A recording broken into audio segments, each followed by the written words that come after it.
গাজা সীমান্তে 40,000 সেনা মোতায়েন করল মিশর। ফিলিস্তিনের অবরুদ্ধ গাজা উপত্যকার পাশে নিজেদের সীমান্তে নজিরবিহীনভাবে সেনা সংখ্যা বাড়িয়েছে মিশর।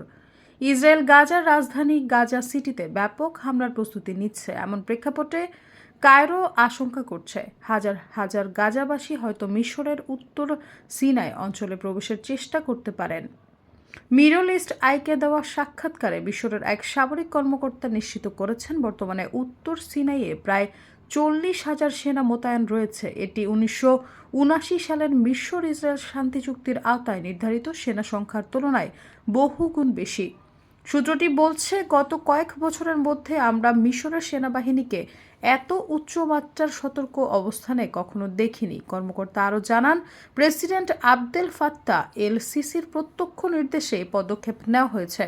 সশস্ত্র বাহিনীর সুপ্রিম কাউন্সিল ও জাতীয় নিরাপত্তা কাউন্সিলের সঙ্গে বৈঠকের পরেই তিনি সেনা মোতায়েন নির্দেশ দিয়েছেন।